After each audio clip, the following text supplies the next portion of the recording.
Hey guys, it's Ash. Welcome to another video. I think this is number 9 as far as the vlogs go. And I haven't really done a reflection video or a vlog in a long time, and right now is the perfect time to do so. So that's why I'm doing it right now. Last week I was feeling really rough about learning Spanish. I was getting really frustrated, and it was because I was having a hard time understanding the use for different pronouns and understanding the difference between pasado pretérito and pasado imperfecto. It's two different past tenses that they use. All the Guat. And I was learning the past tenses and the pronouns at the same time, and it was very difficult for me, and I got frustrated. And I wanted to take one less week of Spanish because I'm only required to take 9 weeks to graduate, but I registered for 10 because I'm an overachiever. And I was gonna take 1 week less. But my attitude started changing Monday when I started learning the progressive present. Today I started learning progressive future, conditional verbs, when verbs become like a noun. So I'm running, or I went for a run. I learned that, and I just started learning past progressive today.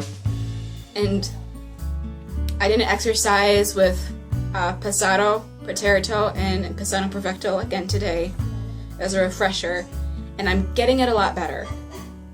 I still made a couple mistakes, but I think I'm getting the use more. I still make mistakes when I speak because, you know, just because it's easier to read and make it to understand than it is to speak correctly.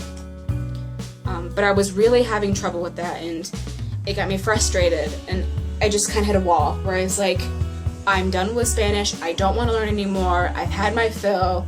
I just don't want to be here. I don't want to do this anymore. Which I haven't had since after my first presentation.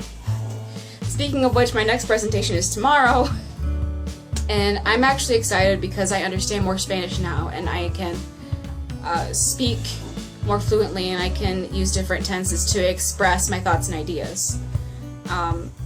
It still takes me a while to form a sentence and form responses to questions, but it's getting easier. And as opposed to last week being frustrated and just wanting to like forget Spanish, I started, getting excited again. I'm not passionate about Spanish by any stretch of the means like some Spanish majors are, and even some global studies and sociology majors. I'm just not.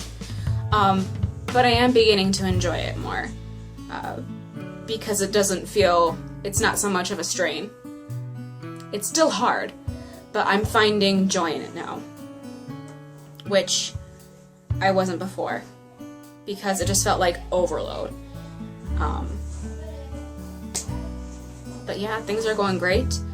As far as teaching goes, teaching English, I'm getting really frustrated because at first I was going to have 30 students, and then she told me I was going to have 50, and I told her that 50 was too much. Well, my first class I had 23 students.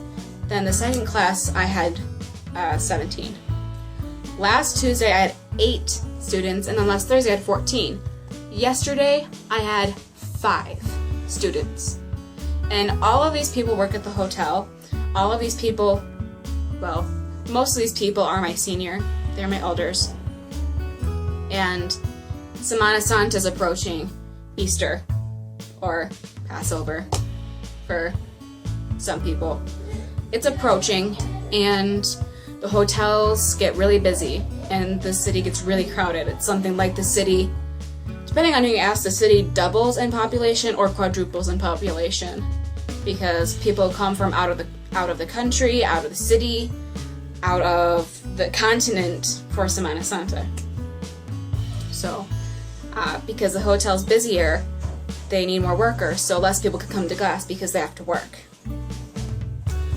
And it's frustrating because I'm trying to do my best to teach English, but it's hard to teach a class when there's only 5 people.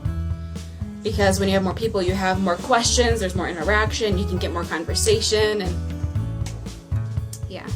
So I guess pray for the classes, that they go well and that I remain calm and keep my zeal and impatient with myself and the people at the hotel.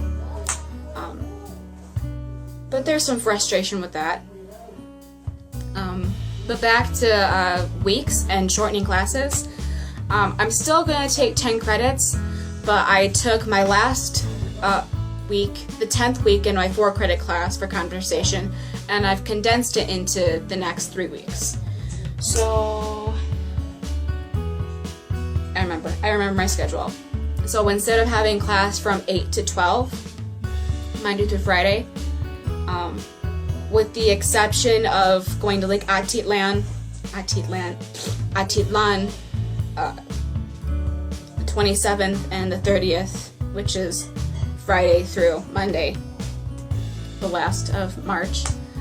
I'll be taking classes from 8 to 2 in the afternoon, and on Mondays I have an extra 2-hour assignment from 3 to 5. And then the last week, I don't have class on Monday because we are returning from Lake Atitlan that Monday. And then that Friday is Viernes Santa, or Good Friday for some people. And teachers don't have classes. We don't have classes. The teachers have it off. And that week I only have class Tuesday, Wednesday, Thursday from 8 to 1. So I'm gonna have it kind of rough for the next 2 weeks as far as like time goes, but the 9th and final week will be short and sweet, and then I will be free for the rest of the semester. There are some books that people sent me to read that I've really wanted to read, but I've not had the time to dedicate to reading because I'm teaching and learning at the same time. Plus, we have all of these weekend excursions that we do. There's also some music that I want to finish and fix writing, and I just want to enjoy the city. I want to go out and practice using the Spanish. I want to just use the Spanish and practice it and like live in the city and experience the culture and the people. This is a longer video. If you're still watching this, thank you for sticking with me. I hope you enjoy the vlogs. The vlogs are kind of a replacement for the blog or journal that we're required to do for students who are taking Core 274 or 275 for credit. So this is, I like writing, but I also like making videos. Yeah, that's it. Again, thank you for watching this video. I hope you're having a good day, no matter where you are in the world. Take care. God bless. Adios.